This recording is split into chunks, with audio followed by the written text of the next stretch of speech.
once again, I'm going to bust through some of the biggest challenges of dropping down, and then we're going to hit these head on. Okay. Once again, what are the thoughts? Judging the customer before the demo of what they'd be willing to buy, so I don't show the ultimate to everyone. That one's quick and easy, but I can't wait to get to it. Not jumping down. So when you're dropping down, jumping down too big of steps, like, jumping down price too quickly. Someone said, I think I dropped down too fast and I don't want to feel super pushy. How about forget the adjective there? Let's just, or the, what's the part of speech? Pushy is the adjective. So what's the descriptor of an adjective? I forget what that is. Is that another adjective? But anyway, so I don't want to feel super pushy. You don't want to feel pushy. And the answer is you don't, but we'll get to that. I don't know exactly how to say it without seeming rude or pushy after they say no on the homemaker. Rebecca, I don't want to feel pushy and thinking they can't afford it. So what I got there from those of you that typed an answer into the chat box is a couple of things. Let's start off with prejudging. We got 2 or 3 that talked about judgy. Let's open up the Bible, everyone, to Matthew, please. Okay, no, don't judge. It's just, it's a joke, but not a joke. Jesus said, don't judge, but you really shouldn't judge. Here's what I'll say. You start with the ultimate every time. And I forget who said the first time, I don't show the ultimate because I feel like they can't afford the ultimate. So why do I show it? Well, you're not going to sell less homemakers if you show the ultimate. In other words, detrimentally, there's zero loss if you show the ultimate, right? There's zero loss. You're not going to sell more or less ultimates, maybe just because you showed it, but you will probably sell more homemakers because you're exposing the customer to the ultimate set. Now, let me go a step further. I'd love for Sarah. I think Patrick's not on here now. Bucky, you were in Oklahoma City at the Net, right? And they talked about starting with the kitchen. The kitchen, if you don't know, is the ultimate set or a set of knives, a set of cookware, and the flatware, all as the way you present the packages of Cutco. And then if they say, well, I don't need pots and pans, you say, well, let's just get you the flatware and the knives. And if that's too much, then you go to the ultimate set. You already dropped down 2 steps, and now you're only on the set of knives and you're at the ultimate set. And then how easy is a homemaker? It's like pocket change. Go ahead, Bucky. Yeah, they started out by saying, yeah, if you want every piece of Cutco, it's $14,000. What's 1,500 compared to that, right? So again, this is high level rep stuff that have sold, reps that have sold hundreds of grand, hundreds of thousands, and even millions of dollars in Cutco. They start with the big orders because you know what? Even if they don't sell one, I repeat, don't sell one of those, they sell a lot more $1,000 plus orders. That's for darn sure, right? They sell a lot more big orders, and those things seem pretty minor comparatively to when you're talking about getting an order that's $14,000. You know what's also cool, Tucker, is that they actually do sell Cutco kitchens. They actually do sell $14,000 orders. So how many guys would freak out to sell one $14,000 order? Guys, we had one $17,000 order. It was gifts, company gifts, but we had a $17,000 order last week. So, when it comes to judging, it's more that maybe you're judging yourself and your ability to start that high. Like you can't handle that number. So I'd eliminate that as quick as possible, right, Sarah? You got to start believing bigger. And you got to realize that you're just by presenting a price that's $4,000 or $5,000 or $14,000, it's not going to ruin the other orders. It's not going to make you sell less. And when they think, oh, that's a big order, I can't get that. But you know what? I can get that. That happens a lot higher. So another thing is, here's the other problem with judging. And I forget who it was that says, I don't want to judge. I don't show the ultimate to everybody because I'm judging the customer. Here's the deal. What if you see someone that would buy an ultimate? Raise your hand if you'd love to see someone who you already know when you start the demo, they would buy an ultimate. Who wants that appointment? Raise your hand. Guys, if that is the only time you show the ultimate, how good are you going to be if that's the only time you show the ultimate. You're not going to be very good at that. You're not going to be very confident. You're going to be peeing your pants. What was the very first key I told you in day 3 of training about maybe possibly selling an ultimate? I said the number one thing you need to do to sell an ultimate is to not pee your pants when you start talking about the ultimate. And guys, if you never sell the ultimate, never show the ultimate, never present the ultimate, then the one time you try it, you're going to sound and look and feel silly. So the answer is you should show the ultimate every time, because that way, when you get to the customer who you know would buy an ultimate set, you're super confident and you're super polished on how to do that. So does everyone get the idea of you're practicing on every appointment so that when the right situation presents itself, you're ready, you're confident, you're going to come across the right way, and now everything's good. So why don't we want to prejudge? Is because, one, Jesus told you so. Jesus told you not to judge. Okay. The second reason is that it'll help you sell the bigger sets more often when you show the bigger sets every time. And now the homemaker and the galley become the smaller sets.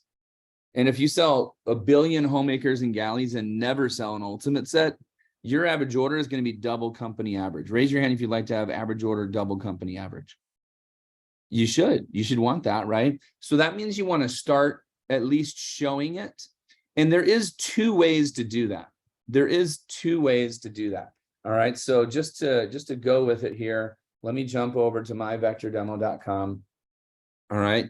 And I don't know why I don't have this bookmarked. Okay, it's pretty silly. I'm a manager for the company, but it's pretty funny. I've got enough bookmarks. Okay, leave me alone. All right, but I got enough tabs open too. So here we go. Remember, we go down here. There's 2. Everyone write this down. There's 2 ways to start off showing the ultimate set. Okay, there's 2 ways to do it. There's something called the 3-set close, and there's something called just the ultimate close. Okay, so there's the 3-set close. Again, this is not presenting the kitchen. This is not presenting flatware plus this pots and pans plus the ultimate set. This is just starting with knives. This is not getting into cookware and flatware and all the complicated, stuff like that when you're brand new. So you can do the 3-set close and you can do the ultimate close. For simplicity's sake and for time's sake, because I want to get to our other questions, I'm going to just present to you the ultimate close and how to find it. And then the 3-set close is another whole nother Champs Club. We have a video on that. So if you want to see the 3-set close, I'll say it this way. The 3-set close is where you present the ultimate, the signature, and the homemaker all at once. And you say, which do you like better? Like to, love to, or have to? Right? Do you like the small, medium, or large set? Do you like the like to, love to, have to cook set? Do you like the complete set, the family set, or the basic set? Basic set is the homemaker. You present them all at the same time and they see the prices, but then you say, which one do you like better? They're like, I like the homemaker or I like the signature. And then you drop down from that set. That's the quick of it with the 3-set close. But if you want to just start off with the ultimate set and then go to the signature and then go to the homemaker, what you do is you don't click on page 9, Rebecca. You don't click on page 9, Bessie. You click on page knife. And we did mention this in your advanced training, but you click on page knife. There are 2 things here and they both tie in together. There's a 3-year-old video of the philosophy of closing on the ultimate set. So there's a 33-minute Champs Club, 33-minute personal, independent study. You watch this video. In the video, he presents a Word document on the screen, which basically has been transfigured to fit right here on your script. So the video shows a Word document, but the Word document basically was transformed into your myvectordemo.com page knife emoji. And what are we doing? You start with the ultimate set, right? And then if that's too much, right? If that's too much, you drop down to the signature set. Okay.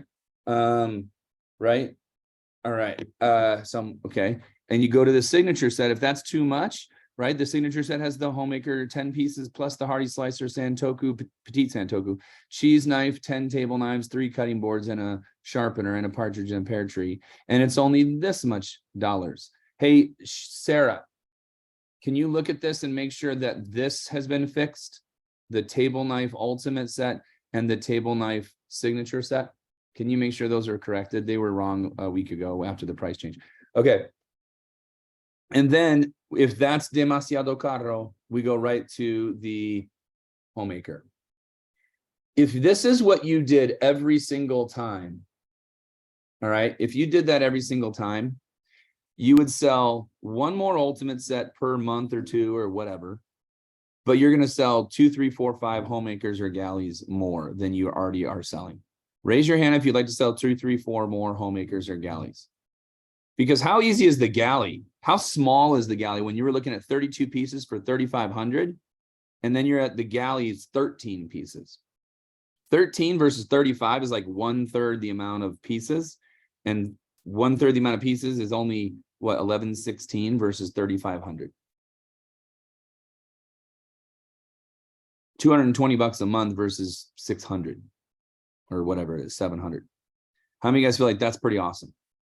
So you got to expand your thinking. So write this down, expand your thinking. So think bigger. That's why in Oklahoma City, Bucky and Sarah and Quentin and all the top people, Faith and Patrick and all these people in our office in our division that went to Oklahoma City, they're talking about orders for $14,000. What do you think? Their thinking's bigger than your thinking. Isabel went there as well. How many of you think you could think bigger? And even if you don't sell it, who cares if you showed it? It's not like you lose points. It's not like you're Super Mario and now you're Little Mario. It doesn't matter if you don't sell an ultimate set. But so 1 is think bigger. 2 is don't judge. 3 is show it every time. Think bigger, don't judge, show it every time. If you do that with the ultimate every time, or the 3 set close every time, you're going to get so good at it that you accidentally sell some ultimate sets and signature sets. And then finally, you're going to sell a crap ton more homemakers and galleys. So never prejudge. I'll go back to that one question. I don't show it every time because I think I'm judging people. Guys, if you don't judge and you show it every time, when you get to the person who should buy an ultimate and will buy an ultimate, you will sell it because you will not be a greenie showing it the first time, second time. Yeah, Bucky. So when you do the ultimate, do you go over every piece like you do with the homemaker? You know what? It's a great question. Time-wise, I would say no, and here's why. I have a BMW. It's my 3rd BMW.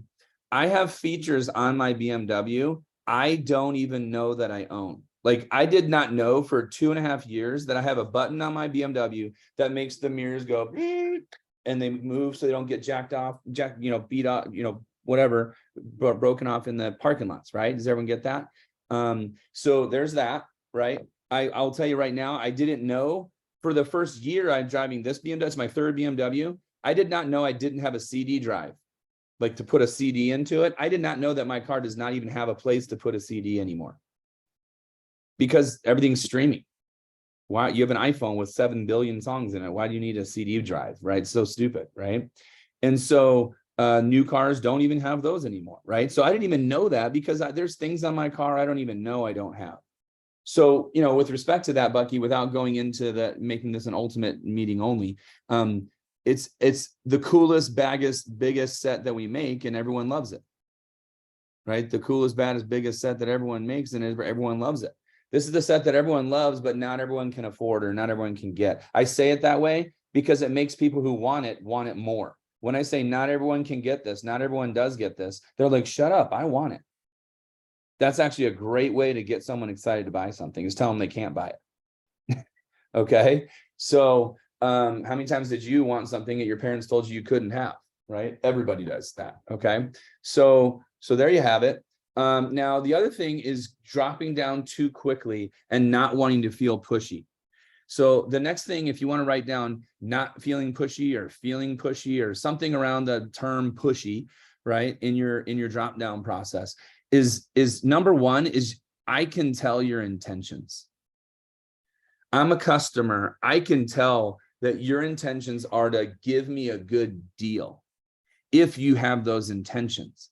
If your intentions are, I don't even know what to say my intentions are because I'm so nervous about being pushy and I'm thinking about myself. I'm thinking about myself because I don't want to seem pushy and I'm nervous and I'm scared to be pushy. Guys, you're thinking about whom? Who are you thinking about if that's your emotional state? What's the definition of selfish? The definition of selfish is thinking about whom? Yourself.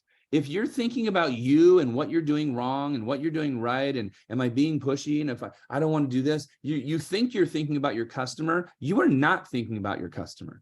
You're thinking about you. You have your own issues, and your customers don't care about your issues. They don't care. Okay.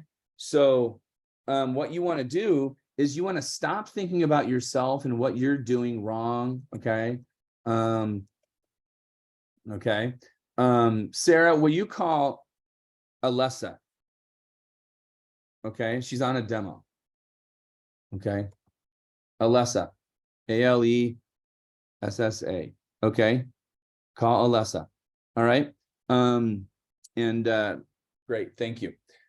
So once again, if you're thinking about you and what you're doing wrong or right or anything, you are going to come across as awkward and, nervous and zero conviction. Hear this. They don't care about your issues. They care about their issues. So if you're nervous about you, what you're actually coming across as is nervous about Cutco, lack of conviction, lack of confidence. And then you're a self-fulfilling prophet where you're like, I don't want to seem pushy. I don't want to seem pushy. I don't want to make feel customer bad. And the customer senses all your stress and your problems and your issues, and they feel bad for you. They don't feel bad for themselves. They feel bad for you because you're peeing your pants. Who's ever watched someone do a really bad speech? Raise your hand. You hear someone do a really bad speech. You feel physical pain for the person who is feeling physical pain for their own issues because they're so worried about themselves and so mad at themselves for not preparing their speech that they can't give a passion prepared, confident speech.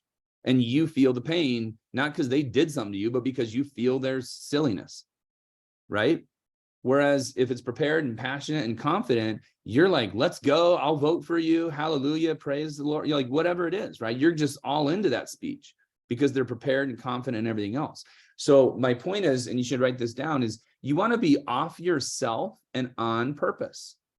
Get off of your own emotional state. Get off of your own worries. Get off of your own, I don't want to be pushy, and get on them getting a best set of knives they'll have for the rest of their freaking life. Here's one of my favorite ways that I've closed sales before is I told customers, no, that set's too small for you. I want you to think about that for a minute. Who do I care about when I tell a customer, no, that set's too small for you and your family? I don't think you'll be happy with that set. Is there any way to say it other than I believe that they're making a bad decision? Or does everyone understand? Like, that's the emotional, that when I say that, there's no like, no, I want to sell a bigger set, so you should buy this set. I'm not doing that. When I say that I don't think you'll be happy with that set, hey, you're allergic to nuts. I really don't think you should buy the cheesecake that has nuts in it. Am I a bad person for limiting their choices? Or am I a good person for trying to help my customer? Is everyone with me on that? So when you're dropping down, you're not dropping down because Phil told you to. You're not dropping down because Jesse told you to. Alessa sold a homemaker on the Friends and Family special with the shears. Nice job, Sarah. That was a quick call. So anyway, Alessa has 4 demos today. She just started the day with a homemaker, and she's that's awesome. She should have 1,000 plus, maybe $2,000 a day. We've had 2 grand days and 1 2 grand day in the office so far this week. But my point again is that you're caring more about your customers' value and their benefit and their, profit, so to speak, from the purchase, right? If you care about that versus I'm dropping down out of duty or some moral obligation that your manager told you you have to drop down, then you're not caring about your customer. When you're dropping down, you should be like, this is the right set for this customer. I'm going to spend some time here. I'm going to spend some time showing options like the full, give some free stuff, giving maxed out free stuff, giving like Alessa just did, the trade-in special, the friends and family discount that we learned in advanced training that Tina just last night watched and took notes on, right, Tina? So that's what Alessa just sold, right?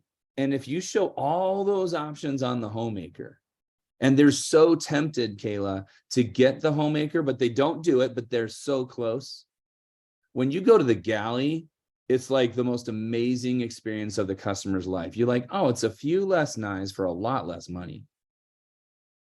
And it's a few less knives for a lot less money. And instead of being $1,549, this set's only $1,116 or $200 a month, right? And instead of 300 and whatever, right? And they're like, oh, and it's a few less knives, and he takes out the carving. Said, do you carve a turkey every single day? No. Do you cut heavy duty stuff every single day? If you didn't write those two down, do you carve a turkey every single day? And do you cut heavy duty stuff every single day? See, when you ask those questions and they say no and no, then you take those 3 pieces out, and then a couple. Could you live with a couple less table knives? Ask that question. Could you live without? They're like, yeah, I could live without it. I have no Cutco table knives until now.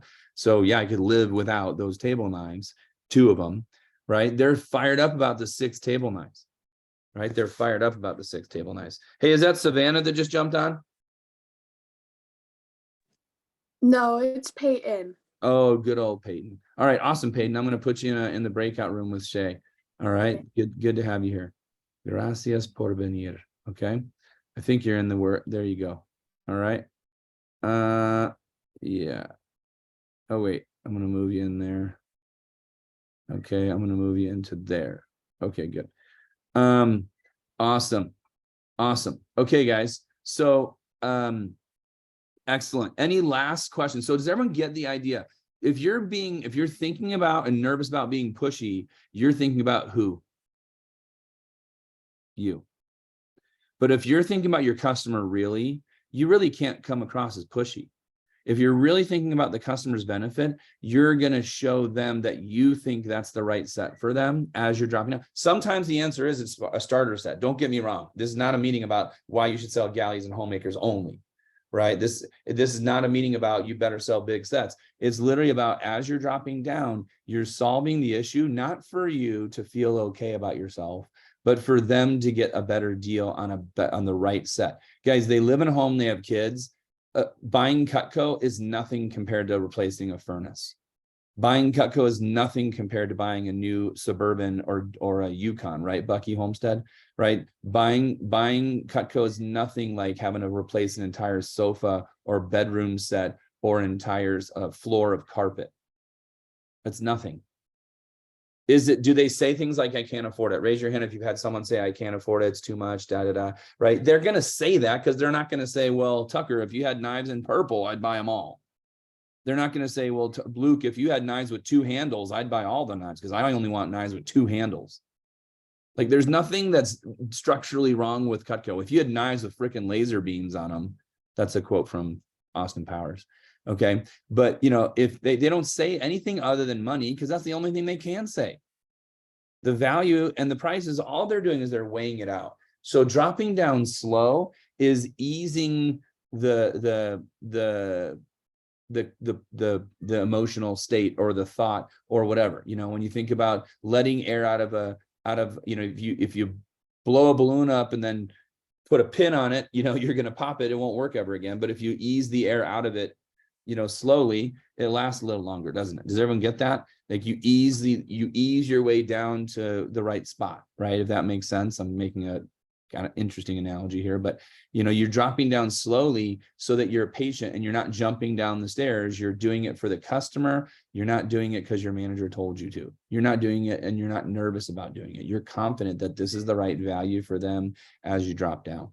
Okay, guys, I got a meeting myself right now, so I will let you go. And thank you all for being here. And we'll see you tomorrow for Champs Club. Really excited about tomorrow's Champs Club content too, by the way. So we'll see you mañana. Take care, guys.